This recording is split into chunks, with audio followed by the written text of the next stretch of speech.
Hello and नमस्ते to my all champions. तो दोस्तों, आपके पेपर बहुत अच्छे जा रहे हैं। आई होप दिसंबर में जो एग्ज़ाम लग रहे हैं इग्नू के, तो दोस्तों इसी तरह से आप प्रैक्टिस करते रहें, वीडियोस वगैरह देखते रहें, नोट्स बनाते रहें, बार बार रिवाइज करते रहें। ठीक है, एक और पेपर देखते हैं। अगर आप पहली बार आए हो तो चैनल को सब्सक्राइब कर लेना, क्योंकि यहाँ पे आपको मिलते हैं हैंड रिटन गैस पेपर और प्रीवियस ईयर के क्वेश्चन पेपर प्लस असाइनमेंट भी अपन अपलोड कर देंगे। BHDLA 137 दोस्तों, इसका नाम है किताब का हिंदी भाषा संप्रेषण कौशल। देखो, कौशल का मतलब होता है योग्यता या स्किल्स, और संप्रेषण का मतलब अगर आप मान लो किसी से बातचीत कर रहे हो तो सामने वाले को आप जो कहना चाह रहे हो, समझाना चाह रहे हो, सामने वाला भी ठीक वैसा ही समझ जाए, तो इस प्रक्रिया को क्या कहते हैं? संप्रेषण कहते हैं। ठीक है, तो दोस्तों जून 2024 में जो पेपर लगा था, समय इसमें 3 घंटे आपको मिला था और मैक्सिमम मार्क्स 100 इसमें रहता है। ये पेपर आपका थोड़ा सा फॉर्मेट है, देख लो आप। तो दोस्तों 20-20 नंबर के सवाल आते हैं। यहाँ से स्टार्ट करते हैं। क्वेश्चन नंबर 1, संप्रेषण के अर्थ को समझाते हुए संप्रेषण की प्रक्रिया का विश्लेषण कीजिए। दोस्तों बार बार रिपीट होता है, मैं वही कह रहा हूँ कि आप प्रीवियस ईयर के क्वेश्चन पेपर को आप सोल्व करें। तो संप्रेषण का मतलब क्या है कि व्यक्ति एक सामाजिक प्राणी है, यानी कि हम लोग समाज में रहते हैं। ठीक है, उसे समाज से स्वयं को संबंध रखने के लिए विचारों का आदान प्रदान करना पड़ता है। यानी कि समाज में बहुत सारे ऐसे लोग हैं जिनके साथ में अपने रिश्ते होते हैं। ठीक है, तो उन लोगों के साथ में हम विचारों का आदान प्रदान करते हैं, बातचीत करते हैं उनसे। संप्रेषण एक प्रक्रिया है जिसमें वक्ता, जिसको अपन कहेंगे स्पीकर, का संदेश श्रोता यानी कि लिसनर तक पहुंचता है। जैसे कि आप सामने वाले से बात कर रहे हैं तो आप बोलने वाले हो गए स्पीकर और सामने वाला सुनने वाला हो गया श्रोता। तो वक्ता बोलता है और श्रोता सुनता है, तथा श्रोता अपनी प्रतिक्रिया व्यक्त करता है, यानी कि वो फीडबैक आपको बताता है या रिएक्ट करता है, या आपकी बातचीत का वो रिप्लाई करता है। तो संप्रेषण एक ऐसी प्रक्रिया जिसमें वक्ता का संदेश श्रोता तक पहुंचता है तथा श्रोता अपनी प्रतिक्रिया व्यक्त करता है। अर्थात वक्ता व श्रोता इस प्रक्रिया में एक दूसरे तक अपनी बातें पहुंचाते हैं। इस प्रक्रिया को सुनकर, बोलकर, देखकर, पढ़कर, चित्रों के माध्यम से पूरा किया जा सकता है। तो दोस्तों जरूरी नहीं है कि आप बोलकर ही आप अपने मैसेज पहुंचा सकते हो सामने वाले को, आप लिख कर के भी बता सकते हो। ठीक है, चित्रों के माध्यम से बता सकते हो, संकेतों के माध्यम से भी बता सकते हो आप। ठीक है, तो वो प्रक्रिया संप्रेषण प्रक्रिया कहलाती है।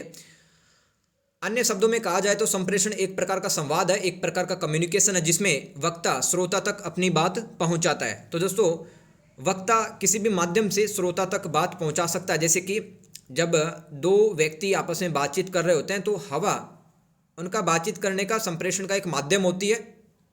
ठीक है, और अगर आप मोबाइल से किसी को व्हाट्सअप चैट कर रहे हो आप, तो वहाँ पे हो जाएगा इंटरनेट माध्यम हो जाएगा, और वक्ता अपना संदेश श्रोता तक पहुँचाता है। तो संप्रेषण की प्रक्रिया क्या हो जाएगी? संप्रेषण की प्रक्रिया में प्रेषक से प्राप्तकर्ता तक संदेश पहुँचने में 9 तत्व प्रमुख रूप से शामिल होते हैं। प्रेषक क्या होता है? सेंडर, और प्राप्तकर्ता मतलब रिसीवर, जिसको मैसेज रिसीव हो रहा है, प्राप्त हो रहा है। प्रेषक मतलब जो संदेश भेज रहा है। तो दोस्तों यहाँ पर आपको क्या करना है? संप्रेषण का मतलब बताना तथा संप्रेषण की प्रक्रिया किस तरह से होती है, इसके 9 तत्वों को बताना है। तभी तो 20 में से 20 नंबर मिलेंगे अपने को। पहला तत्व देख लो, संप्रेषण का स्रोत, यानी कि सोर्स क्या है।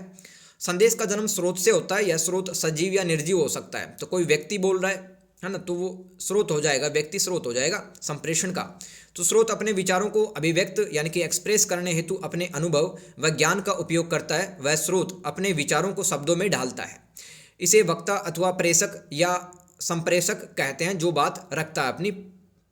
आगे देखो, दूसरा तत्व होता है संप्रेषण का वक्तृत्व क्षमता, यानी कि किस प्रकार से आप अपने मैसेज को डिलीवर करते हैं सामने वाले को, आपकी कैपेबिलिटी हो जाएगी।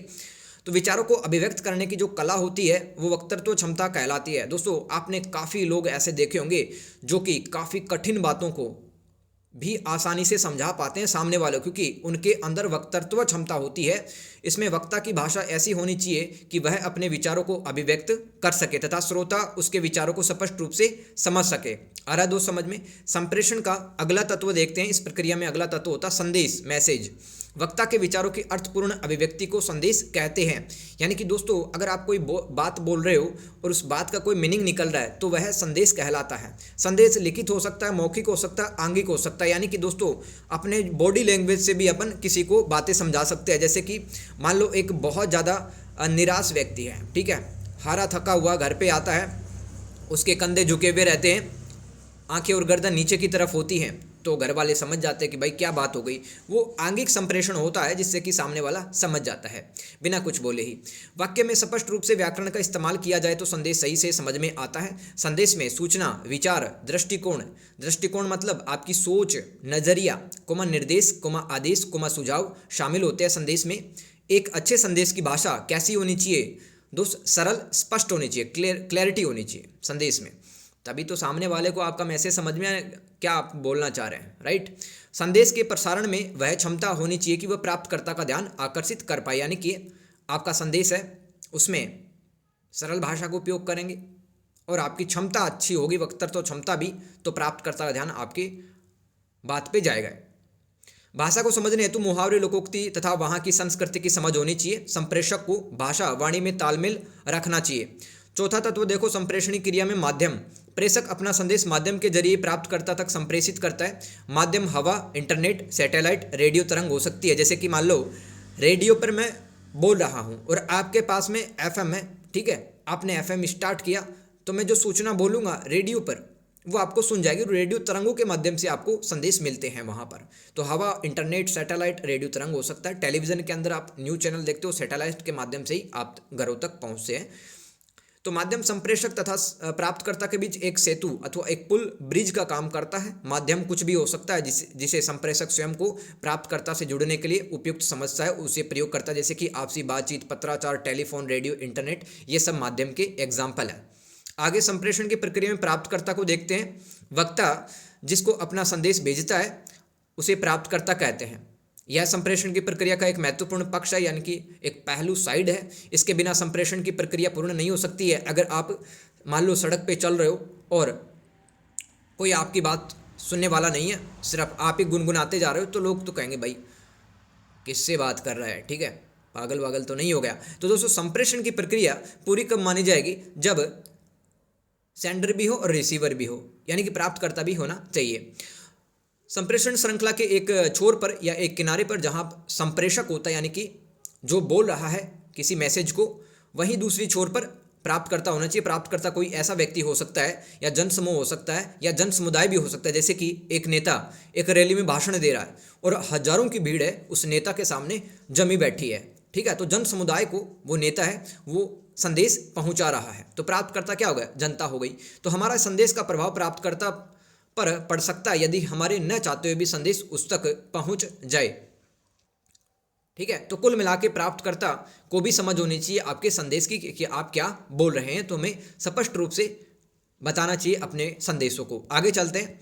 संदेश प्राप्ति संप्रेषण की प्रक्रिया में अगला तत्व, जब प्राप्तकर्ता संदेश को अच्छे से समझ जाए, इसे संदेश प्राप्ति कहते हैं। जब वक्ता द्वारा कही गई बातें श्रोता अच्छे से समझ लेता है तो इसे ही सफल संदेश प्राप्ति माना जाता है। कई बार भूमिकाओं में बदलाव आ जाता है, जैसे टेलीफोन पर बात करते समय वक्ता श्रोता बन जाता है और उसके अगले ही क्षण श्रोता वक्ता बन जाता है। तो दोस्तों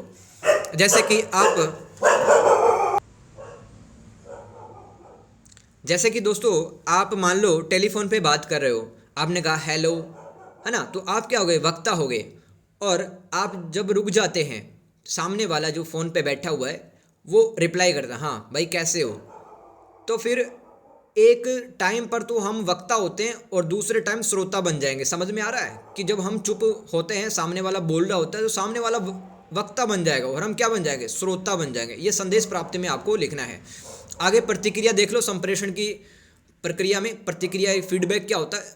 जब संदेश प्राप्ति हो जाती है तो वक्ता को प्रतिक्रिया मिलती है। यह शाब्दिक अथवा गैर शाब्दिक हो सकता है। जैसे शिक्षक द्वारा पाठ होने पर विद्यार्थी प्रतिक्रिया देते हैं, यानी कि जैसे कि मैं आपको पढ़ा रहा हूँ, आप कमेंट में लिखना, ठीक है, कि आप अच्छा पढ़ा रहे हो या हमें समझ में आ रहा है, तो ये आपकी प्रतिक्रिया होगी, फीडबैक हो गया। ये संप्रेषण की प्रक्रिया में महत्वपूर्ण एक तत्व होता है। आजकल तो सैकड़ों किलोमीटर दूर बैठे विद्यार्थी भी तुरंत प्रतिक्रिया दे देते हैं। यह सकारात्मक या नेगेटिव भी हो सकती है, जैसे कि आप कहो कि हमें तो कुछ समझ में ही नहीं आ रहा है, ठीक है, ये नेगेटिव प्रतिक्रिया हो गई। और आप सकारात्मक क्या हो गया? बहुत अच्छा पढ़ा रहे हो आप, समझ गए। प्राप्तकर्ता द्वारा संदेश के संबंध में की गई अभिव्यक्ति या प्रतिक्रिया को ही प्रतिक्रिया या प्रतिपुष्टि भी कहा जाता है। यानी कि प्रतिक्रिया के बहुत अलग अलग नाम हैं, प्रतिपुष्टि है ना, और फीडबैक है। संप्रेषण प्रक्रिया में प्रतिपुष्टि का बहुत महत्व होता है। इसे पता चलता है कि प्राप्तकर्ता के पास संदेश किस रूप में पहुंचा है। संप्रेषक जो संदेश प्राप्तकर्ता के पास भेजना चाहता था वही है या कुछ और है। दोस्तों प्रतिक्रिया का मतलब क्या है, जैसे कि मान लो दो व्यक्ति बात कर रहे हैं टेलीफोन पे, तो सामने वाला बताता हाँ भाई मुझे पूरी बात समझ में आ गई, तुम जो कहना चाह रहे हो, ये उसकी प्रतिक्रिया हो जाएगी। ठीक है, तो इस तरह से आप लिख देना। आगे संप्रेषण प्रक्रिया में संदर्भ या कॉन्टेक्स्ट होता है। संप्रेषण में संदर्भ तीन तरह का हो सकता है, शारीरिक, मनोवैज्ञानिक और सांस्कृतिक। जैसे दीवार पर कील ठोकते समय हथौड़े की हाथ पर लग जाती है, तो प्रक्रिया या संदर्भ अलग अलग हो सकता है। जैसे घर वाले पास में ना हो और हम दीवार पर कील ठोक रहे हो तो मुंह से गाली निकल सकती है, जैसे कि मुंह से निकल सकता है गाली वगैरह निकल सकती है। लेकिन मान लो घर वाले पास में बैठे हैं, माँ बैठी है, बाबूजी बैठे हैं, तो दोस्तों उनको देखते हुए हमारे मुंह से क्या निकलेगा, जब हमारी अंगुली पे हथौड़ा लगेगा कील ठोकते समय दीवार पर, ओ माँ बाबूजी। तो समझ में आ गया। संदर्भ अलग अलग होने पर दोस्तों संप्रेषण प्रक्रिया में शब्दों का बदलाव भी हो जाता है, ये आपको लिख देना है। संप्रेषण की प्रक्रिया संदर्भ अथवा परिवेश पर निर्भर करती है। आगे देखो, जीवन मूल्य और दृष्टिकोण। संप्रेषण की प्रक्रिया को सफल अथवा प्रभावी बनाने हेतु स्रोत के जीवन मूल्य तथा दृष्टिकोण सकारात्मक होने चाहिए। यानी कि दोस्तों अगर आपका दोस्त आपकी बातों को बहुत अच्छे समझ रहा है, जैसे कि आप बता रहे हो कि यार पेपर तो अच्छा नहीं गया, तो सामने वाला कह रहा है कोई दिक्कत नहीं है दोस्तों, एग्जाम ही तो है, एकमात्र पेपर ही तो है, उसके कारण क्यों लोड ले रहे हो, ठीक है कोई बात नहीं, पास तो हो ही जाओगे। तो दोस्तों सामने वाले का अगर जीवन मूल्य अच्छा है, वो आपको अच्छा फ्रेंड समझता है, उसके नज़रिया सोच अच्छी है, तो दोस्तों ये सफल संप्रेषण माना जाता है। अतः संक्षेप में कह सकते हैं कि संप्रेषण एक द्विमार्गीय प्रक्रिया, यानी कि एक रास्ता तो वो है वक्ता से श्रोता और दूसरा मार्ग श्रोता से वक्ता तक पहुंचता है। तो इसमें दो पक्ष होते हैं, एक संदेश भेजने वाला तथा दूसरा संदेश ग्रहण करने वाला। इस प्रक्रिया में विचारों तथा भावनाओं का आदान प्रदान होता है। तो दोस्तों ये आप डायग्राम बना सकते हो अगर आपके पास में कम टाइम है, ठीक है, तब भी आपको नंबर मिल जाएंगे। जैसे कि यहाँ पे एक साइड लिख दिया मैंने, सेंडर अथवा प्रेषक जो संदेश भेजता है, माध्यम के थ्रू प्राप्तकर्ता तक संदेश पहुँचते हैं, और ये प्रतिपुष्टि क्या है, ये फीडबैक है। मतलब जैसे मैं आपको समझा रहा हूँ तो आप मुझे फीडबैक दोगे, प्रतिपुष्टि दोगे कि आप अच्छा समझा रहे हो। तो ये संप्रेषण की प्रक्रिया है, ये ऐसे चलती है सर्कल में। समझ में आ गया? ये डायग्राम है दोस्तों, इसको बना सकते हो एग्जामिनर को इम्प्रेस करने के लिए। दूसरा सवाल पढ़ते हैं अपन, उच्चारित व लिखित भाषा की विशेषताओं को विस्तार से स्पष्ट कीजिए। ध्यान दो, रिपीट होता सवाल, उच्चरित और लिखित भाषा की विशेषताओं को विस्तार से स्पष्ट कीजिए। 20 नंबर का बड़ा सवाल है। भूमिका देखो, मनुष्य एक सामाजिक प्राणी है। समाज में वह अपने विचारों का आदान प्रदान भाषा के माध्यम से करता है। सहमति, असहमति, विरोध, घृणा, प्रेम को हम भाषा द्वारा ही संप्रेषित करते हैं। यानी कि संप्रेषित मतलब जब हम बात समझा पाते हैं, इसी प्रक्रिया को तो संप्रेषण कहते हैं दोस्तों। तो ये भूमिका आप लिख सकते हो। भाषा का संप्रेषण सामान्यतः दो तरह से होता है, उच्चरित भाषा और लिखित भाषा। या उच्चरित भाषा में क्या आता है, जब मनुष्य अपनी बात बोलकर श्रोता तक पहुंचाता है तो इसे उच्चरित भाषा कहते हैं। यह सबसे प्राचीनतम भाषा का प्रकार है, यानी कि लाखों साल पहले भी इंसान है, उसके पास में मान लो कोई लिपि नहीं थी, कोई भाषा नहीं थी, लिखने का कोई साधन नहीं था, मोबाइल इंटरनेट नहीं था, तो बोलकर ही अपने जो संदेश है वो सामने वाले तक पहुंचाता था, मतलब उच्चारण करके ही बोलता था। तो इसे कहेंगे उच्चरित भाषा। तो ये प्राचीनतम भाषा का एक प्रकार है। इसमें ध्वन्यात्मक इकाइयों का प्रयोग किया जाता है। प्रत्येक ध्वनि इकाई के लिए विशिष्ट लिपि चिन्ह होते हैं। इसका मतलब क्या है, जैसे मैं बोलूँ क, ख, ग, च, ट। दोस्तों मैं जैसे च बोल रहा हूँ तो आपके मन के अंदर आ जाएगा ना, च ऐसे लिखा जाता है। जैसे क बोल रहा हूँ, क से कबूतर, ठीक है। तो हर एक ध्वनि इकाई के लिए, ध्वनि इकाई क्या हो गई, क, मैं जो बोल रहा हूँ वो ध्वनि इकाई साउंड यूनिट होती है। और लिपि क्या होती है, जिस प्रकार से जिस डिजाइन से हम क को लिखते हैं वो उसकी लिपि होती है। तो प्रत्येक ध्वनि इकाई के लिए विशिष्ट लिपि होती है। एक शिक्षक कक्षा में उच्चरित भाषा से ही पढ़ाता है। यह भाषा किताब में लिखित भाषा से अलग होती है। उच्चरित भाषा गतिशील, विविधता से पूर्ण, अस्थायी होती है। उच्चरित भाषा को मौखिक भाषा भी कहते हैं अपन, यानी कि जो मुंह से अपन बोल रहे हैं वही तो उच्चारण होगा हमारा और वही उच्चरित भाषा होगी। तो समाज के जो मानव है वो आपस में जुड़ने हेतु उच्चरित भाषा का प्रयोग करते हैं। मानव जन्म लेने के बाद से ही वह अपनी मातृभाषा बोलना शुरू कर देता है। भाषा के उच्चरित रूप को वह अपने परिवार, परिवेश यानी कि माहौल कैसा है बच्चे का, और उसी माहौल से वो शब्द सीखता है और वही उच्चरित भाषा उसके सामने आती है। वो समाज से हासिल करता है, अर्जित करता है। जिस हिसाब का परिवेश मानव शिशु को मिलता है वह उसी प्रकार की उच्चरित भाषा सीखता है। आ रहा है दोस्त समझ में?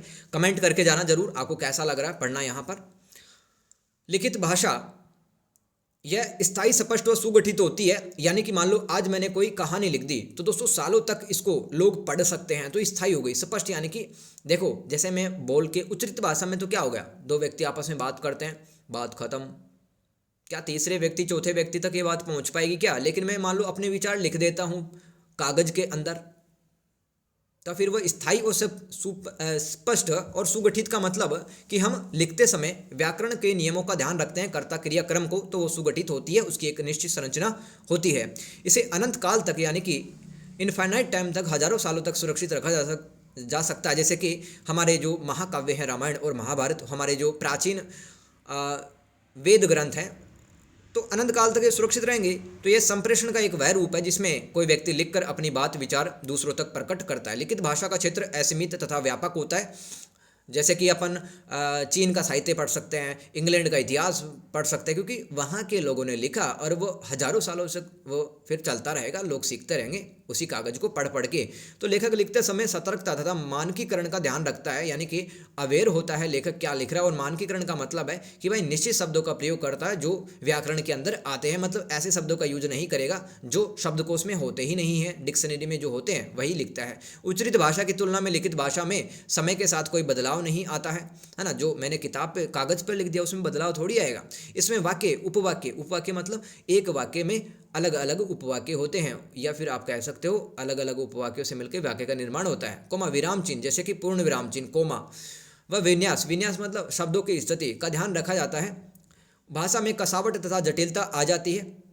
किसमें पढ़ रहे हैं? लिखित भाषा में पढ़ रहे हैं। उच्चरित भाषा की तुलना में लिखित भाषा का महत्व कम होता है। हालांकि बेहतर साहित्य को लिखने हेतु हमें लिखित भाषा की आवश्यकता होती है। जैसे कि आप नाटक लिखते हो, निबंध लिखते हो, या फिर आप यात्रा वृत्तांत लिखते हैं, डायरी लिखते हैं, तो फिर लिखित भाषा की हमें आवश्यकता होती है। उच्चरित भाषा के बाद ही लिखित भाषा का आविष्कार हुआ। भाई सीधी सी बात है, इंसान ने बोलना सीखा ना सबसे पहले, उसके बाद में दोस्तों कागज कलम का आविष्कार हुआ, तो लिखित भाषा बाद में आई, उच्चरित भाषा के बाद में। तो अखबार पत्र, चिट्ठियाँ, निबंध, कविता, परिचय पत्र लिखने हेतु हम लिखित भाषा की हमें आवश्यकता होती है। और उच्चरित और लिखित भाषा की विशेषता पढ़ लो अब। लिखित भाषा का उपयोग करके हम दस्तावेजों को यानी कि डॉक्यूमेंट को सुरक्षित रख सकते हैं। यह विशेषता इसको उच्चरित भाषा से अलग बनाता है। यानी कि उच्चरित भाषा में सिर्फ हम बोलते ही हैं और इसको डॉक्यूमेंट में नहीं ला सकते हैं, लेकिन जब हमने कुछ लिख दिया, जैसे कि हमारे 12वीं में 10वीं में इतने मार्क्स हैं, ठीक है, ये सब दस्तावेज हमारे हो गए, इसको बार बार पढ़ सकते हैं। जबकि उच्चरित भाषा का क्षेत्र सीमित होता है। यानी कि मान लो कि कोई नेता आया गली के अंदर, ठीक है, वो बोल गया सड़कें वगैरह बनाऊंगा, तो भाई वो मीटिंग खत्म होते ही लोग भूल जाएंगे, ठीक है, तो उसका क्षेत्र सीमित होता है। और जबकि मान लो नेता ने लिखित कागज में दिया है कि भाई मैं सड़क के बनाऊंगा, तो उस कागज को लेके उस नेता के पास में जा सकते, भाई तुमने क्या बोला था कि मोहल्ले में सड़क बनाऊंगा। तो ये क्षेत्र असीमित हो जाएगा किसका? लिखित भाषा का। जबकि उच्चरित भाषा का क्षेत्र सीमित होता है। लिखित भाषा अधिक सुगठित, मानकीकृत यानी कि स्टैंडर्डाइज होती है, नियमों का ध्यान रखा जाता है लिखित भाषा में। जबकि उच्चरित भाषा में समय के साथ बदलाव आ जाता है। लिखित भाषा के कारण विभिन्न समाजों में ज्ञान पाकर उन्होंने अपनी उन्नति की है। लिखित भाषा में व्यक्ति लंबी लंबी बातें सहज रूप से व्यक्त कर पाता, जबकि उच्चरित भाषा में शिथिलता होती है, यानी कि थोड़ा सा सीमित होती है, अस्थायी होती है। उच्चरित भाषा में बोलते समय वक्ता कुछ उपवाक्यों को बार बार बोलता है, जैसे आप तो जानती हो, मैंने कहा था, ऐसा इसलिए हुआ। तो ये जो उपवाक्य हैं ये बार बार बोलता है उच्चरित भाषा में, यही इसकी उच्चरित भाषा की विशेषता हो जाएगी। अनुतान, अनुतान मतलब सुर और ताल। बलाघात मतलब जैसे कि हम कोई सेंटेंस है जोड़ लगाकर बोलते हैं, जोड़ देते हैं, जैसे कि अरे इधर इधर आओ, पानी का ग्लास लाओ, ये हो गया बलाघात। या इशारे करके संकेत देना, हाव भाव, चेष्टाओं। चेष्टा मतलब हमारे जो एक्सप्रेशंस होते हैं, बॉडी एक्सप्रेशंस, ठीक है, कि जैसे कि गेट बंद करना हो तो भाई हम अपने हाथों की सहायता से, अंगुली की सहायता से इशारा करते हैं फिर, राइट। किसी को बाहर जाना हो, निकालना हो, तो फिर उसको अपन राइट हैंड से अपने ऐसे समझाते हैं कि भाई बाहर जाओ तुम। तो ये सब चेष्टाएं होती है। हाथ पैर हिलाना आदि उच्चरित भाषा में ही संभव है। लिखित भाषा में कर्ता कर्म क्रिया आदि निश्चित स्थान पे होते हैं, जबकि उच्चरित भाषा में नहीं होते। लिखित भाषा में संदर्भ समझ पाना आसान होता है, जबकि उच्चरित भाषा में संदर्भ पहचानना कठिन होता है। संदर्भ मतलब जैसे कि मान लो कोई नाटक लिख रहे हो आप, ठीक है, दो पात्र आपस में हंस रहे हैं, तो आप ब्रैकेट में लिखते हो ना, हा हा हा हा हा, तो ये संदर्भ हो जाएगा, भाई हंस रहे हैं। लिखित भाषा में हम संदर्भ समझा सकते हैं, और उच्चरित भाषा में संदर्भ कॉन्टेक्स्ट पहचानना कठिन होता है। उच्चरित भाषा में बोध को तुरंत समझ लिया जाता है, यानी कि क्या समझाना चाह रहा है सामने वाला। उच्चरित भाषा में वक्ता द्वारा श्रोता को बोले गए कथनों की त्रुटि में श्रोता तुरंत सुधार सकता है।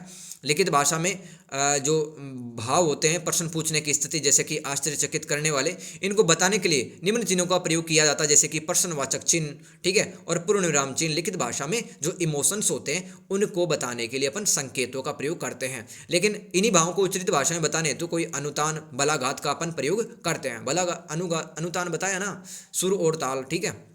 नदी, पर्वत, देश, महासागर, अक्षांश, देशांतर रेखाओं को तथा विभिन्न देशों की सीमाओं को स्पष्ट रूप से बताने हेतु लिखित भाषा का ही प्रयोग करते हैं कि ये भारत है, ये पाकिस्तान है, ये चाइना है, ठीक है, ये ऑस्ट्रेलिया है। तो लिखित भाषा का इस्तेमाल करते हैं। लिखित भाषा का इस्तेमाल करके अपन जन्म, मृत्यु, विवाह प्रमाण पत्र बनवा सकते हैं, लेकिन उच्चरित भाषा अनौपचारिक होने के कारण इसकी प्रमाणिकता नहीं होती। भाई देखो, जैसे आप प्लॉट खरीदने गए, मान लो, ठीक है, आप घर से दाम लेके निकलते हो, ठीक है, कि भाई ये रोकड़ा में दे के आ जाऊंगी और प्लॉट खरीद लूँगी, और सामने वालों के आपने पैसे दे दिए और आपने तो कागज़ बनवाए नहीं प्लॉट के, ज़मीन के, तो भाई वो वहाँ पर धांधली हो सकती है ना, कल को मना कर देगा। लेकिन आप लिखित में अगर आपने प्लॉट के ज़मीन के कागज़ बनवाते हो तो कोर्ट में, अदालत में भी जा सकते हो, ठीक है, आप अपनी ज़मीन को, प्लॉट को क्लेम करने के लिए। तो अनौपचारिकता होती है किस में? उच्चरित भाषा में। तो इसको बहुत ज़्यादा ऑथेंटिकेट या प्रमाणिक नहीं माना जा सकता है। उच्चरित भाषा में जो शब्द मुंह से निकल जाते हैं उनमें संशोधन नहीं कर सकते, लेकिन लिखित भाषा में अपन कर सकते हैं। जैसे कि अपन बोलते हैं ना, यार गलती से निकल गया मुंह से। उच्चरित भाषा में गालियाँ, स्लैंग मतलब ऐसे वर्ड जो कि गांव देहात में चलते हैं उनको स्लैंग कहते हैं। छोटे ओए, इधर आ, ये सब, और गालियाँ उच्चरित भाषा में होती है, जबकि लिखित भाषा में इनका प्रयोग कम होता है। लिखित भाषा को उपयोग करते समय हम रूढ़िगत शब्दों का प्रयोग अक्सर करते हैं, यानी कि जो स्थानीय जो शब्द होते हैं, ठीक है, जैसे कि बिहार, उत्तर प्रदेश, राजस्थान के जो परंपरागत शब्द होते हैं, रूढ़िवादी शब्द, उनका प्रयोग कर सकते हैं लिखित भाषा में। लिखित भाषा में कुछ शब्द प्रयोजन मूलक भी होते हैं, इनका इस्तेमाल आम जीवन में कम ही होता है, जैसे कि ऑक्सीकरण, वायुमंडल, तकनीक, ये सब क्या होते हैं? ये विशिष्ट शब्द होते हैं, यानी कि इनका उद्देश्य के लिए ही प्रयोग कर सकते हैं किसी जगह पर, तो ये प्रयोजन यानी कि उद्देश्य। तो लिखित भाषा में कुछ ऐसे वर्ड होते हैं जिनका सही टाइम पर सही उपयोग अपन करते हैं, सही उद्देश्य के हिसाब से। उच्चरित भाषा व लिखित भाषा में वाक्य की संरचना व्याकरण के स्तर पर बदल जाती है। लिखित भाषा में चलना, बैठना, दौड़ना, गिरना, फिसलना, रोना, हंसना, घृणा यानी कि जिलेसी, नफरत करना किसी से, मुस्कुराना, आंसू आना जैसे भावों को लिखना कठिन होता है लिखित भाषा में। लेखक वाक्यों के अंत में केवल उस भाव को स्पष्ट करने वाले शब्द लिख देता है, जैसे मोहन ने कहा ... हंसते हुए। इस तरह से लेखक अपने वाक्यों में इमोशंस बताता है। आ रहा है समझ में? इंपॉर्टेंट था, बार बार आता है, रट लेना उस सवाल को पूरा। मुद्रित माध्यमों की भाषा को उदाहरण देकर समझाइए, ये आपका 20 नंबर का एक सवाल है। तो मुद्रित माध्यम यानी कि छपे हुए, जैसे कि अखबार, कोई पत्रिका हो गई, कोई चिट्ठी हो गई। तो मुद्रित माध्यम संचार का पुराना माध्यम है। मुद्रण के यंत्रों के माध्यम से, यानी कि जो प्रिंटिंग मशीन होती है उनके माध्यम से अखबार, पत्रिका, पुस्तकों को छापकर प्राप्तकर्ता तक सूचना पहुंचाई जाती है। मुद्रण सर्वप्रथम चीन से शुरू हुआ, परंतु आधुनिक छापे खानों का श्रेय जर्मनी के गुटेनबर्ग विद्वान को दिया जाता है। प्रिंटिंग मशीन उन्होंने बनाई थी ये अखबार वगैरह, मैगजीन वगैरह छापने के लिए। मुद्रित माध्यमों का मतलब है कागज़ पर छपी हुई सामग्री। उदाहरण से समझो आप, बैनर, किताबें, पत्रिका, समाचार पत्र और इत्यादि एक्सेट्रा, ठीक है।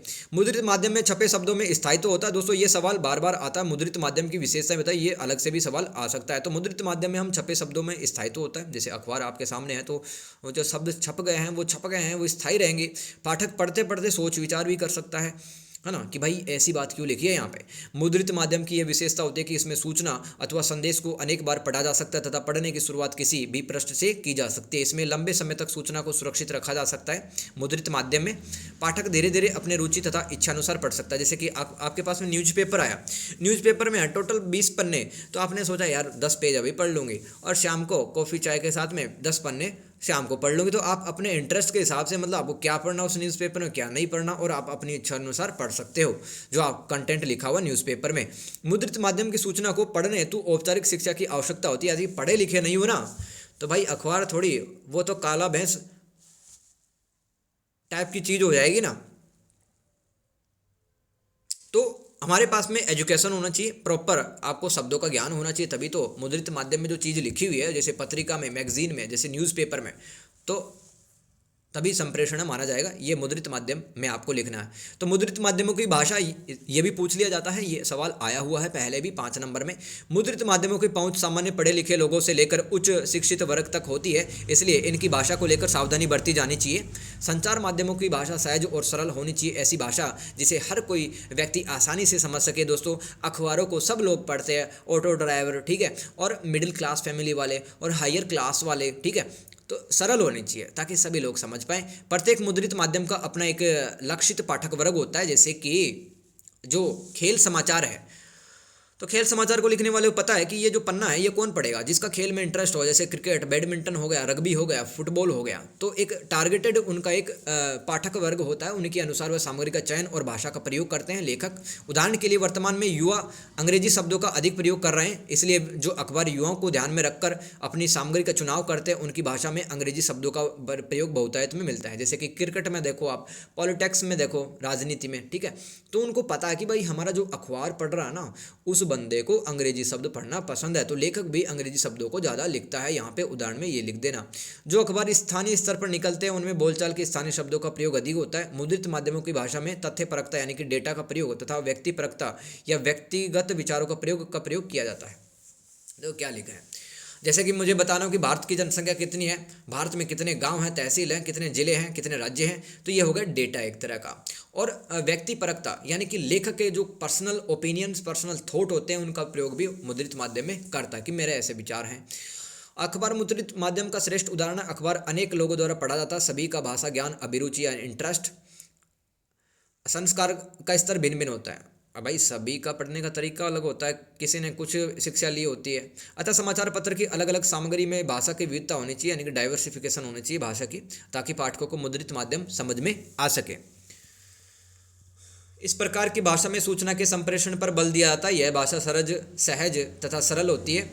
अखबारों की भाषा या मुद्रित माध्यम की भाषा, अखबार की भाषा में तथ्य परकता यानी कि डेटा होते हैं, फैक्ट होते हैं, और वस्तु परकता यानी कि एक लेखक के अपने विचार शामिल होते हैं। इसी प्रकार पत्रिकाएं भी भाषा का विशेष ध्यान रखती हैं। यूँ तो पत्रिकाओं में भी बोलचाल की सरल सहज भाषा का प्रयोग किया जाता है, परंतु प्रत्येक पत्रिका का स्वरूप या एक जैसा नहीं होता। प्रत्येक मैगजीन की भाषा अलग हो सकती है। उदाहरण के लिए साहित्यिक पत्रिका की भाषा तथा स्वरूप अलग होता है, और खेल पत्रिका की अलग लैंग्वेज होगी, राजनीतिक पत्रिका की अलग लैंग्वेज होगी। इसी तरह जो किसानों और ग्रामीण पाठकों के लिए पत्रिकाएं निकाली जा रही है, उनकी भाषा वह नहीं होगी जो समाचार पत्रिका की होती है, ठीक है। सबकी अलग अलग भाषा होती है। जो पत्रिकाएं क्षेत्र या विशेष को केंद्र में रखकर निकलती हैं, उनकी भाषा उन क्षेत्रों में प्रयुक्त होने वाले तकनीकी शब्दावली से भरपूर होती है। इसी तरह खेल कूद, विज्ञान, फिल्म, फैशन आदि संबंधित पत्रिकाओं की भाषा अलग होती है। विज्ञापनों में भी भाषा को लेकर सावधानी बरती जाती है। विज्ञापन की भाषा यानी कि एडवर्टाइजमेंट की भाषा बहुत ही अट्रैक्टिव लिखी जाती है। चाय बेचने किसी को, है ना, चाय पियो, ठीक है, तरोताज़ा हो जाओ, तो इस तरह से कुछ अट्रैक्टिव, आकर्षक, प्रभावशाली मुहावरेदार लाइन यूज करते हैं विज्ञापनों की भाषा में। निष्कर्ष क्या लिख सकते हैं, हालांकि मुद्रित माध्यमों की भाषा भिन्न भिन्न अलग होती है, परंतु फिर भी मुद्रित माध्यमों में लेखन के लिए सरल वाक्यों का इस्तेमाल करना चाहिए। लेखन में गलतियां और अशुद्धियों को दूर करना चाहिए। मुद्रित माध्यमों की भाषा में स्पष्टता होनी चाहिए। रिपोर्ट में विषय के मुख्य विषय पर ध्यान केंद्रित करना चाहिए। रिपोर्ट मतलब कोई भी न्यूज़पेपर, उस पे विषय का मुख्य विषय क्या, उस पर ध्यान देके मुद्रित माध्यम की भाषा बनानी चाहिए। अखबार या पत्रिका में असीमित जगह नहीं होती, लिमिटेड ही स्पेस होती है अखबार में, इसलिए शब्द सीमा का भी ध्यान रखना चाहिए। लेखन में विचारों की स्पष्टता होनी चाहिए ताकि पाठक को समझने में कोई कठिनाई नहीं हो। रिपोर्ट वस्तुनिष्ठ होनी चाहिए। लेखक को कभी पक्ष नहीं लेना चाहिए, मतलब तटस्थ होकर बातचीत करनी चाहिए, किसी की साइड ना ले, तभी तो सारे लोग पढ़ेंगे। नहीं तो आपने मान लो किसी धर्म के साइड का पक्ष ले लिया और उसी धर्म की तारीफ करते रह गए, तो दूसरे धर्म वाले आपसे चिढ़ सकते हैं, आपका अखबार नहीं पढ़ेंगे फिर। लेखन में तथ्यों अथवा प्रमाणों का समावेश होना चाहिए ताकि जानकारी विश्वसनीय हो। विश्वसनीय यानी जिस पर विश्वास किया जा सके, जो रिलायबल हो सके। आंगिक भाषा को, दूसरा भाग देखते हैं, आंगिक भाषा को स्पष्ट करते हुए उसके विभिन्न रूपों पर टिप्पणी कीजिए। आंगिक भाषा मतलब दोस्त बॉडी लैंग्वेज, यह आंगिक संप्रेषण का महत्वपूर्ण पक्ष होता है। आंगिक संप्रेषण वह होता है जिसमें मनुष्य हाव भाव अर्थात शारीरिक चेष्टाओं से अपने विचारों को प्रकट करता है। तो आंगिक भाषा क्या है, ये आंगिक संप्रेषण का एक प्रकार है जिसमें एक व्यक्ति हाव भाव से अपने विचारों को प्रकट करता है। हाव भाव के अंदर मनुष्य का हाँ में सर हिलाना, हाथ से इशारे करना आदि चीज़ें शामिल होती हैं। आंगिक भाषा में अपने विचारों को शब्दों के साथ साथ शारीरिक चेष्टाओं द्वारा भी व्यक्त किया जाता है। जैसे कि अत्यधिक क्रोध आने पे हमारी आंखें लाल हो जाती है, चेहरे की जो मसल्स होती है उनमें मतलब वो टाइट हो जाती है, तन जाती है वो, ठीक है। तो समझ जाएंगे बस सामने वाले को गुस्सा आ रहा, बोला नहीं। अब आंगिक भाषा सार्वभौम है, यानी कि दोस्तों आंगिक भाषा को पूरी दुनिया में समझाता है। जैसे कि मान लो हम सर हिला रहे हैं, ठीक है, ना की स्थिति में, तो ऐसा सर हिलाना पूरी दुनिया में समझा जाएगा कि यहाँ पर ना कहा जा रहा है। आंगिक भाषा सहज है, अर्थात हम गुस्से में चाहे तो आंगिक प्रतिक्रियाओं को दबा नहीं सकते हैं। आंगिक भाषा के दो रूप है, शारीरिक प्रतिक्रियाएं और शारीरिक स्थितियां। शारीरिक प्रतिक्रिया क्या है? ये प्रतिक्रियाएं शरीर की रासायनिक बॉडी केमिस्ट्री पर आधारित होती है। शारीरिक प्रतिक्रिया मनोभावों की सहज और स्वाभाविक अभिव्यक्ति है। जैसे कि दोस्तों गुस्सा आ गया, गुस्सा आने के कारण दोस्तों शरीर के अंदर कुछ ऐसे केमिकल है वो स्रावित होते हैं, और कोर्टिसोल हार्मोन है गुस्से की स्थिति में निकलता है, कोर्टिसोल हार्मोन। तो गुस्से में आंखें लाल हो जाएंगी, चेहरे पे पसीना आ जाएगा, और जब शर्म आती है, लाज आती है तो चेहरा लाल हो जाता है, ठीक है। गर्दन नीचे की तरफ झुक जाती है। घृणा में किसी से जीलेसी करते हैं, मुंह सिकोड़ लेते हैं, नाक मुंह की मांसपेशियां सिकुड़ जाते हैं। तो ये शारीरिक प्रतिक्रियाओं में आपको लिखना है। शारीरिक प्रतिक्रिया क्या है? आंगिक भाषा का एक रूप है। शारीरिक प्रतिक्रिया मनोभावों की स्थिति में उत्पन्न रासायनिक परिवर्तन के कारण पैदा होती है। यदि हमें अपनी बात अथवा भाव अच्छे से समझाने हैं तो शारीरिक प्रतिक्रिया आनी जरूरी है। तो दोस्तों भाई गुस्सा आना भी जरूरी है, हंसना भी जरूरी है, तो शारीरिक प्रतिक्रियाएं इनका अच्छे से यूज करना चाहिए, और तभी है दोस्तों आंगिक भाषा को सफल माना जाएगा, संप्रेषण सफल होगा। गुस्से में ऊंची आवाज़ में बोलना, गलती करने पर हिचकिचा कर बोलना आदि भी शारीरिक प्रतिक्रियाओं में शामिल होता है। शारीरिक प्रतिक्रियाओं में लोगों में अंतर देखा जा सकता है। जैसे कि बहुत ज़्यादा गुस्सा जिन व्यक्तियों को आता है वो बहुत ज़्यादा प्रतिक्रियाएं देते हैं, ठीक है, बहुत ज़्यादा, मतलब उनका चेहरा लाल हो जाता है, ठीक है, आंखें भी लाल हो जाती हैं, और उनके जो आईब्रोज हैं वो ऊपर की तरफ चढ़ जाते हैं। तो गुस्से में जो व्यक्ति ज़्यादा होते हैं वो अधिक प्रतिक्रिया देते हैं, जबकि एक शांत स्वभाव का जो इंसान है, आप जैसा और हमारे जैसे, वो क्रोध की स्थिति में ज़्यादा प्रतिक्रिया व्यक्त नहीं करता, वो शांति बना रहता है। तो दोस्तों शारीरिक स्थितियाँ, ये आंगिक भाषा का ही दूसरा रूप है। शारीरिक स्थितियाँ व्यक्तियों के आपसी संबंधों की सूचना देती है। जैसे कि मान लो आप अपने बहुत ही ज़्यादा क्लोज फ्रेंड के साथ में खड़े होकर बातचीत कर रहे हो, और आपके हाथ में एक कॉफ़ी है, सामने वाले के हाथ में कॉफ़ी है, तो आप थोड़ा नज़दीक या सट करके उसके समीप आकर बात करोगे। लेकिन मान लो कोई अजनबी व्यक्ति जिसको आप जानते नहीं हो, उससे तो दूर से ही बात करोगे ना। तो दोस्तों यही तो शारीरिक स्थिति हो जाएगी। तो जब दो घनिष्ठ मित्र जो बहुत तगड़े दोस्त हैं जब आपस में बात करते हैं तो एक दूसरे के करीब आकर बात करेंगे, उनके बीच बहुत थोड़ी सी डिस्टेंस होगी, वे दोनों एक दूसरे को देखते हुए बात करेंगे, जिससे हम अंदाज़ा लगा सकते हैं कि वे अच्छे दोस्त हैं। इसके विपरीत जो अनजान व्यक्ति हैं उससे दूरी से बात अपन करेंगे। शारीरिक स्थितियों से हम घनिष्ठता या अजनबी का पता कर सकते हैं। दूसरा हम यह कह सकते हैं कि शारीरिक स्थितियों से यह भी पता लगाया जा सकता है कि जो आप कह रहे हैं वह लोगों को समझ में आ रहा है या नहीं आ रहा है। जैसे कि आप स्पीच दे रहे हो क्लास के अंदर, ठीक है, तो कुछ लोग है सो जाएंगे, कुछ लोग मुँह में पेन चबाते रहेंगे, अंगुलियाँ चबाते रहेंगे, तो क्या समझोगे भाई आपका जो स्पीच है ना उबाऊ है, बोर कर रहा है, आप कुछ ढंग का नहीं बोल रहे स्पीच में, ठीक है। तो ये शारीरिक स्थितियाँ अपन समझ सकते हैं किसमें? आंगिक भाषा में। आगे दोस्तों एक और इम्पोर्टेंट सवाल आ सकता है, रिपीट हो सकता है। रिपोर्ट, जिसका एक और नाम है प्रतिवेदन, रिपोर्ट या प्रतिवेदन को परिभाषित करते हुए उसकी विशेषताएं बतानी है, यानी कि इसका मीनिंग बताना है और इसके गुण अथवा विशेषताएं बतानी है। रिपोर्ट होती क्या है? तो रिपोर्ट लेखन क्या होता है दोस्तों, बता दो आप। रिपोर्ट प्रतिवेदन वह लिखित सामग्री होती है किसी घटना, देखो रिपोर्ट क्या होती है? एक लिखित सामग्री है जिसमें किसी घटना, किसी कार्य योजना, हम कुछ प्लान कर रहे हैं, कोई इवेंट, प्रोग्राम, समारोह आदि के बारे में प्रत्यक्ष देखकर या छानबीन करके तैयार की जाती है, उसे प्रतिवेदन या रिपोर्ट कहते हैं। तो मान लो आप बिहार गए, वहाँ पे आई हुई है बाढ़, तो आप बाढ़ को देखकर आप एक रिपोर्ट तैयार करेंगे कि बाढ़ है, शाम से काफ़ी मूसलाधार तेज़ बरसात हो रही थी, उसके कारण से बाढ़ आ गई और यहाँ पे नदियाँ उफान पर है, इतने लोग घायल हो गए, इतने लोग लापता हो गए। तो दोस्तों आप जब किसी घटना को देखकर और प्रत्यक्ष उसको सामने डायरेक्ट उसको देखकर छानबीन करके जो सूचनाएं आप लिखते हो उसी को आप प्रतिवेदन या रिपोर्ट कहते हो दोस्तों। और ये लेखन क्या कहलाएगा? रिपोर्ट लिखना, रिपोर्ट लेखन कहलाता है। समझ में आ रहा है? तो रिपोर्ट एक औपचारिक वक्तव्य है, यानी कि ऑफिशियल स्टेटमेंट है, जिसे अधिकृत व्यक्ति ही लिखता है। जैसे कि कोई अखबार में न्यूज़ चैनल में काम करते हो आप अखबार के लिए, तो आपके पास में राइट है ना, पावर है, अधिकार है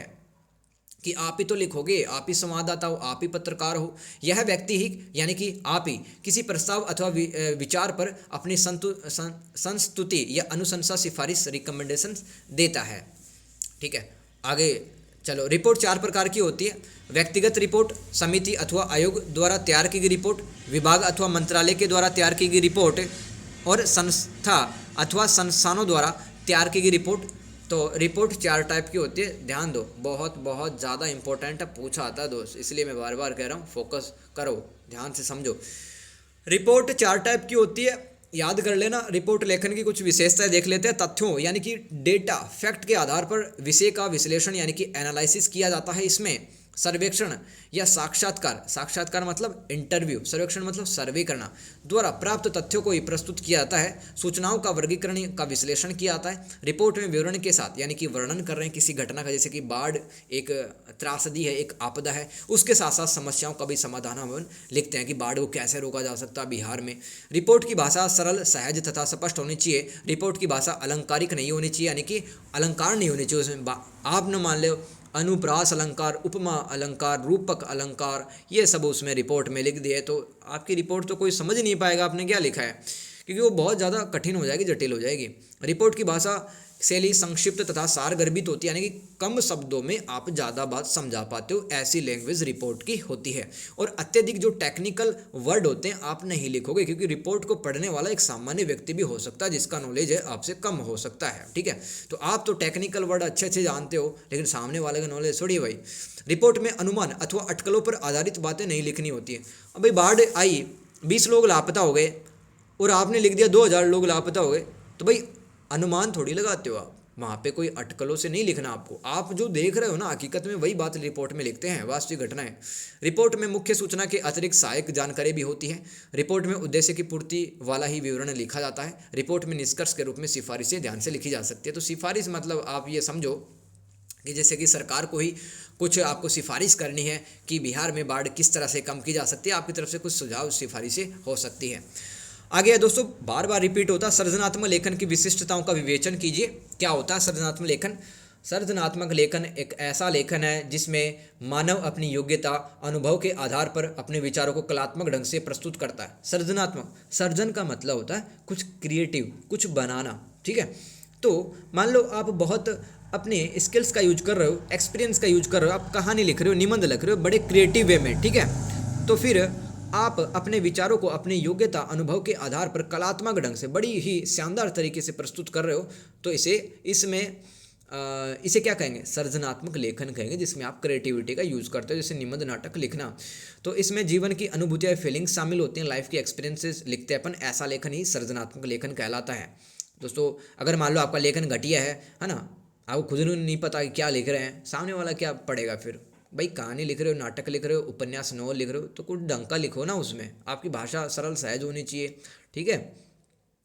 क्रिएटिव लिखो, उसमें कुछ क्रिएटिविटी लाओ, वही सृजनात्मक लेखन होता है।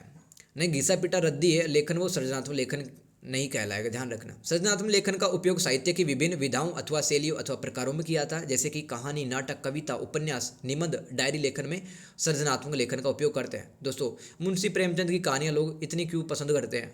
क्यों सुभद्रा कुमारी चौहान का नाम इतना ज़्यादा? क्योंकि उनका लेखन कैसा लेखन है? सृजनात्मक लेखन है दोस्तों, क्योंकि हम दिल से जुड़ जाते हैं, ठीक है। कई बार तो हमारा हृदय परिवर्तन हो जाता है, दिल पिघल जाता है। सृजनात्मक लेखन की विशेषताएं बार बार आता है, याद कर लो।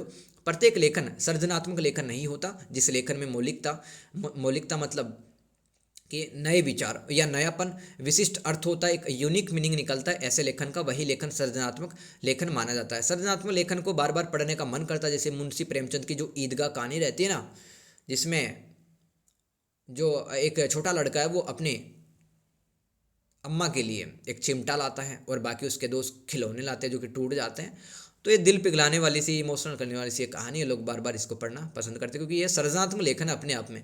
इसकी भाषा का रूपांतरण करने से मूल भावना अभिव्यक्त नहीं होती है। जैसे एक तो भाई हॉलीवुड की मूवी है ना, वो इंग्लिश में देखो आप, या फिर डब्ड की हुई आप हिंदी में देखो, उसको हिंदी लाने चलेंगे तो भाई कुछ जो फीलिंग होते हैं, कुछ थॉट होते हैं, वो गायब हो जाते हैं, कुछ मिसिंग हो जाते हैं। भाई जो मूल बात हमें जो इंग्लिश में समझ में आएगी वो हिंदी में थोड़ी समझ में आ जाएगी। तो जैसे फणीश्वरनाथ रेणु एक बहुत फेमस कवि हैं दोस्तों हिंदी साहित्य के, इनकी तीसरी कलम कहानी का अनुवाद किसी अन्य भाषा में किया जाए, तीसरी कलम ये इनकी कहानी है, तीसरी कलम, अगर इसका मान लो इंग्लिश में अनुवाद कर दूं, फ्रेंच में कर दूं, तो क्या फीलिंग्स वही रहेंगी? क्या भावनाएं तो बदल जाएंगी, तो पढ़ने में उतना आनंद नहीं आएगा अगर अपन ट्रांसलेट अनुवाद करते हैं दूसरी भाषा में किसी एक लेखन का। सृजनात्मक लेखन की भाषा में स्थानीय संस्कृति का असर भी पड़ता है। जैसे एक लेखक अपनी रचना में ग्रामीण परिवेश बताते समय वहाँ की भाषा, रीति रिवाज, मूल्य, विश्वास, आस्थाओं के बारे में बताता है। जैसे कि गांव की ही कहानी लिख रहा हूँ तो गांव के लोगों के बारे में मैं लिखूंगा, क्या मानते हैं, कैसे उत्सव हैं, गांव के रंग क्या है, लोग किस तरह से कपड़े पहनते हैं, क्या वो खाना खाते हैं। सृजनात्मक लेखन को पढ़ने से जीवन में उमंग का संचार, सुख शांति, ज्ञान में बढ़ोतरी होती है। इससे सामाजिक समस्याओं तथा समाधानों के बारे में पता चलता है। सृजनात्मक लेखन के दो टाइप होते हैं, गद्य लेखन और पद्य लेखन। ये लिख के आ जाना। आगे चलते हैं दोस्तों। आई होप मैं आपको समझा पा रहा हूँ और आप भी बहुत अच्छे से समझ रहे हो यहाँ तक। ठीक है, आगे चलो। क्वेश्चन नंबर 7, व्यक्ति का लेखन के अभिप्राय को स्पष्ट करते हुए उसके विभिन्न विधाओं पर संक्षेप में प्रकाश डालिए। दोस्तों यहाँ पे पूछा गया वो तो समझ लो। अगर आप बहुत बड़ा सवाल है ना तो उसके टुकड़े करके समझो क्या लिखना आपको। व्यक्तिक लेखन का अभिप्राय यानी कि इसका मीनिंग बताना, इसका परिभाषा बताना है, अर्थ बताना है। व्यक्तिक लेखन क्या होता है और इसके विभिन्न विधाएं अथवा विभिन्न जो प्रकार होते हैं व्यक्तिक लेखन के, उनको आपको लिखना है संक्षेप में, यानी कि बहुत कम शब्दों में आपको लिखना है। व्यक्तिगत लेखन क्या होता है? जब व्यक्ति किसी घटना अथवा अनुभव को बिना किसी हस्तक्षेप के निजता, आत्मीयता, तन्मयता के साथ प्रस्तुत करता है तो उसे व्यक्तिगत लेखन कहा जाता है। इस लेखन में लेखक अपने पाठकों को केंद्र में रख करके शेष जगत का अवलोकन करता है। जैसे दोस्तों मान लो आप अपनी लाइफ की कहानी लिख रहे हो, कहाँ जन्म हुआ, बचपन कैसे बीता,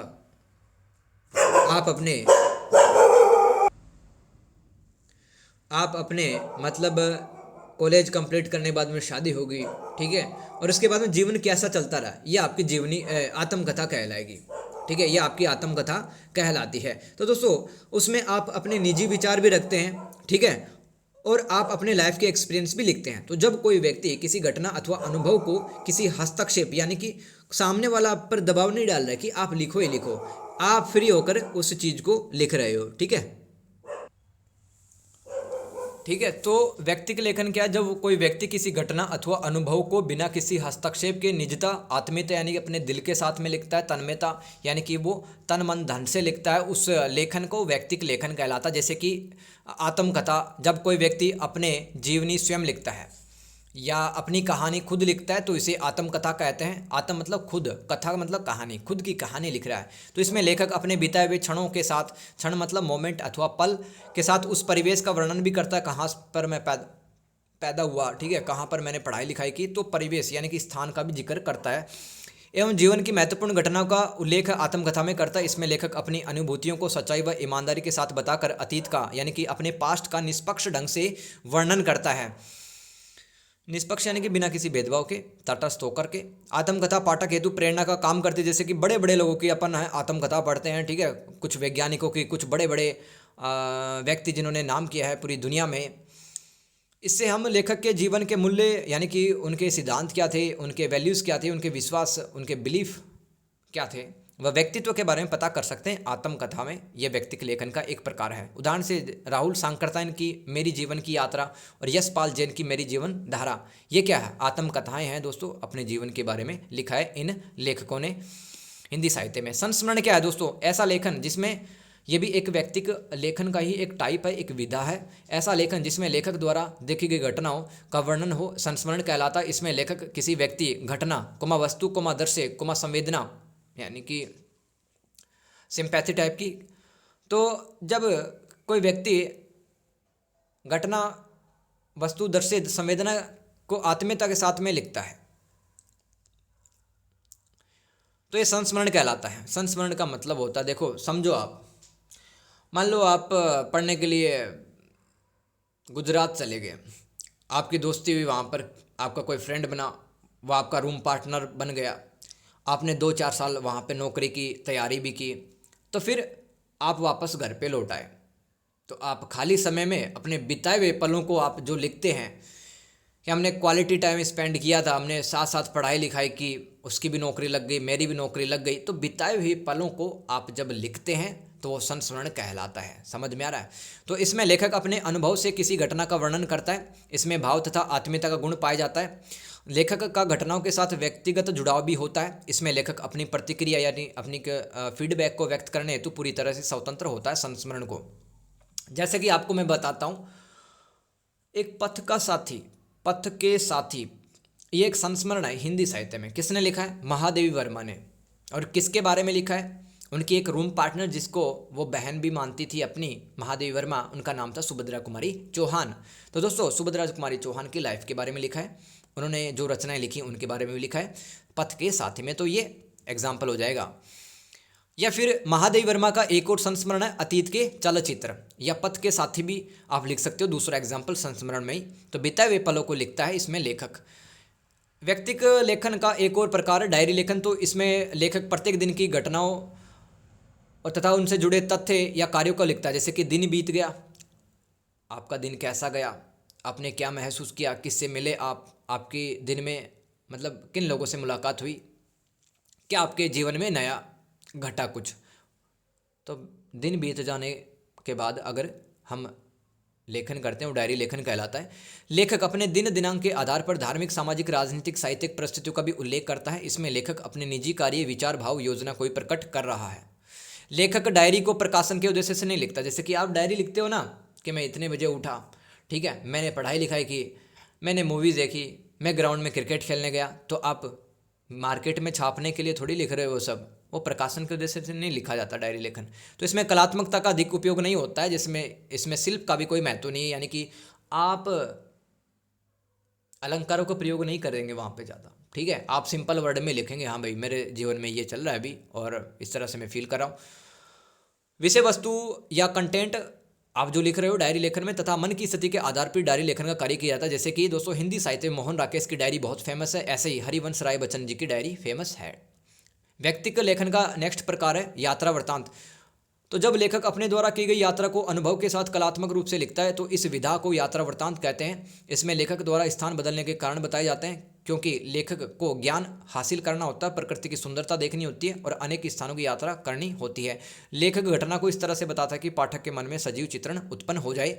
तो दोस्तों यात्रा वृत्तांत क्या होता है, जैसे कि आप शिमला, देहरादून, कश्मीर इन स्थानों पर घूमने गए और घर आकर के आपने लिख दिया कि मैंने ये स्थान देखे, इन लोगों से मिला, वहाँ के रीति रिवाज ऐसे थे, वहाँ के लोग अपने जीवन को चलाने के लिए काम धंधा कर रहे थे। तो घूमते टाइम आपने जो भी महसूस किया जब आप लिखते हो उसको यात्रा वृत्तांत कहते हैं। दोस्तों जैसे हिंदी साहित्य में राहुल सांकृत्यायन की मेरी तिब्बत की यात्रा बहुत ही ज़्यादा फेमस है। भाग ग में आ जाते हैं, थर्ड सेक्शन में भाषण की भाषा के मुख्य बिंदुओं को लिखना है। यह भाषण की जो लैंग्वेज है वो कैसी होनी चाहिए। भाषण भाषा के माध्यम के रूप में मानव आवाज़ का उपयोग है। भाषण का ये पूरा डेफिनेशन है। क्या है भाषण, क्या है भाषा के माध्यम के रूप में मानव आवाज़ का एक उपयोग है। भाषा सामाजिक संबंधों का आधार है। भाषण का मूल प्रयोजन या मूल उद्देश्य होता है अपने विचारों से श्रोता समूह को आकर्षित अथवा प्रभावित करना। जैसे कि एक नेता एक रैली के अंदर हजारों जो उसके आदमी होते हैं जो रैली में शामिल होते हैं उनको वो आकर्षित करने की कोशिश करता है, भाई हमें वोट देना क्योंकि हमारी जो पार्टी है वो आपके लिए काम करेगी। तो आधुनिक युग में भाषण विचार संप्रेषण का सशक्त माध्यम बन चुका है। विभिन्न प्रयोजनों या विभिन्न उद्देश्यों के लिए लोग छोटे मोटे बड़े समूह को संबोधित करने के लिए भाषण का माध्यम अपनाते हैं। भाषण का मूल रूप मौखिक होता है, माइक पे आके तो बोलता है नेता। अतः मौखिक भाषा की कुछ कसौटियों पर वक्ता को खरा उतरना पड़ता है। अब आप नेता बन गए, आपको बोलना आता नहीं तो अच्छे नेता थोड़ी बन पाओगे, तो आपको कुछ कसौटियों पे, आपको कुछ चैलेंजों पे उतरना पड़ेगा खरा। मौखिक अभिव्यक्ति प्रभावशाली होनी चाहिए, इसके लिए वक्ता का उच्चारण शुद्ध होना चाहिए। आप जो बोलते हैं उसका प्रोनाउंसिएशन अच्छा होना चाहिए।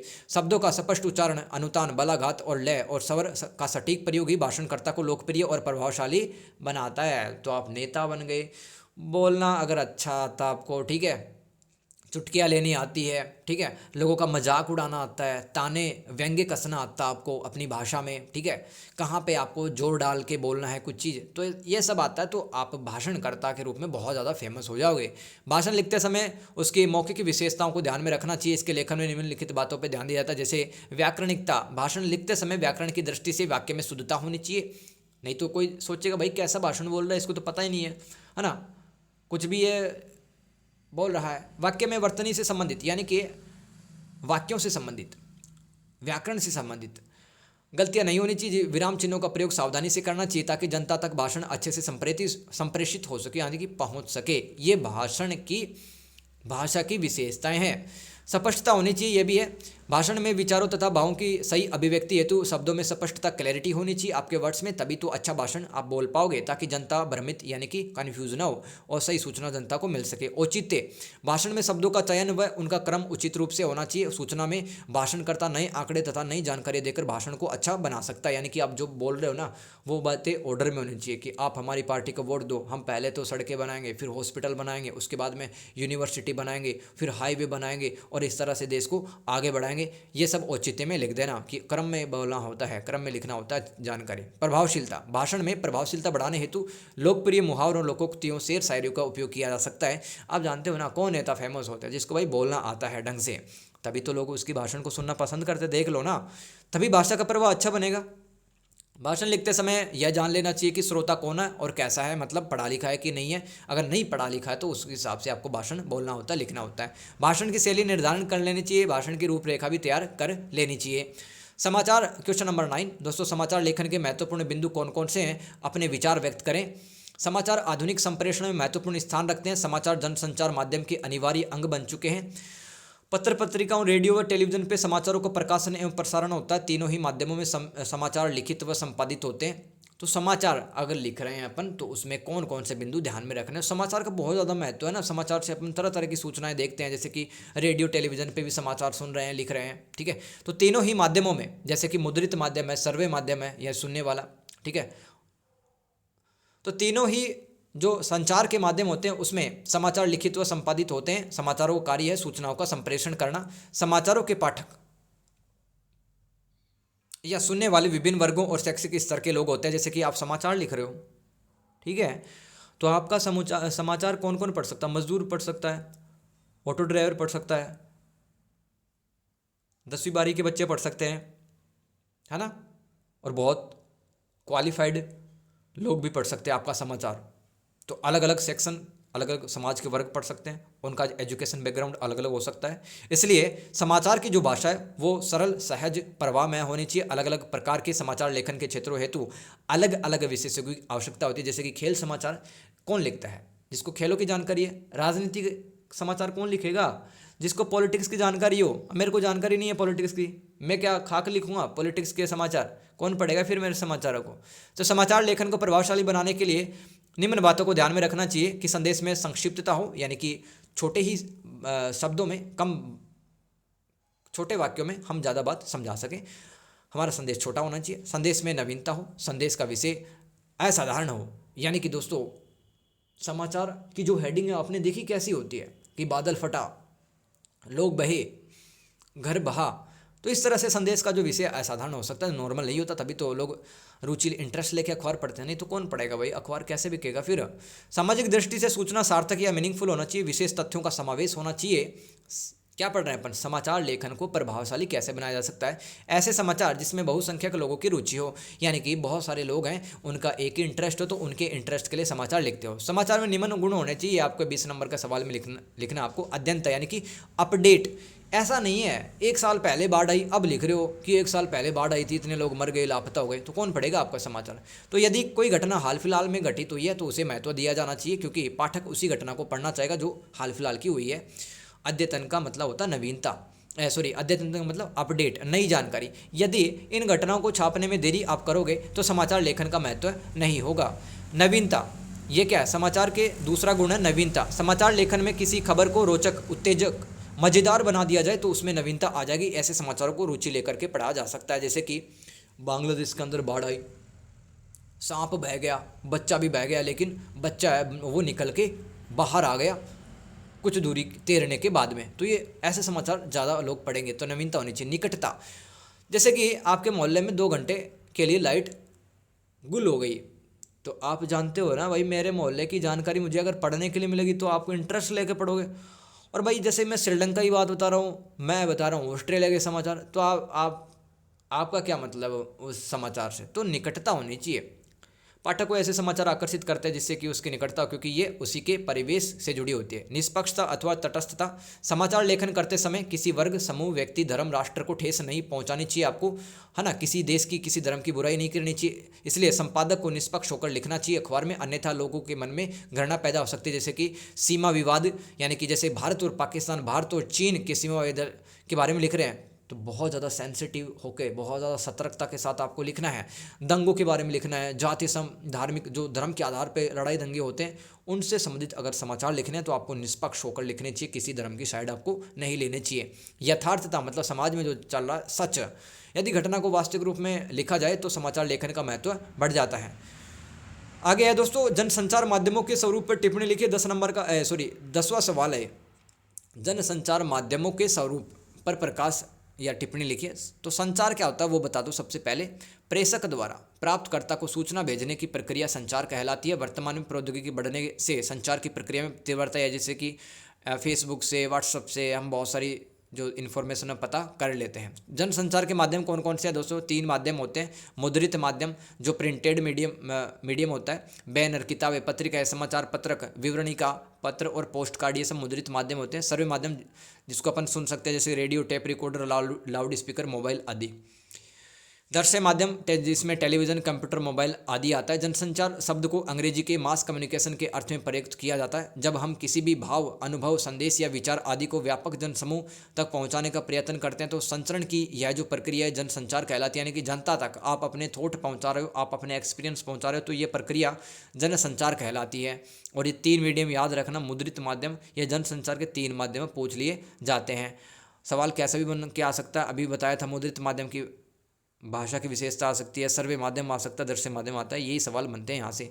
किसी न किसी माध्यम के जरिए कोई सूचना, जानकारी, संदेश, भाव या विचारों का अधिक से अधिक लोगों तक पहुँचाना, यानी जनसाधारण से सूचनाओं का आदान प्रदान करना ही जनसंचार है। संचार में माध्यम का होना अनिवार्य होता है, तभी संचार की प्रक्रिया संपन्न हो पाती है। तो दोस्तों आई होप इतनी मेहनत के बाद में मैं आपको अच्छे से मैंने एक्सप्लेन करने की कोशिश किया। कमी रह सकती है, ठीक है, तो इसके लिए मैं एग्ज़ाम के लिए बेस्ट विशेष बोल रहा हूँ आपको। Thank you everyone for watching the video. और दोस्तों इसी तरह से आप बने रहें, कनेक्ट रहें। और अभी के लिए बस इतना ही। Take care, God bless you, bye bye.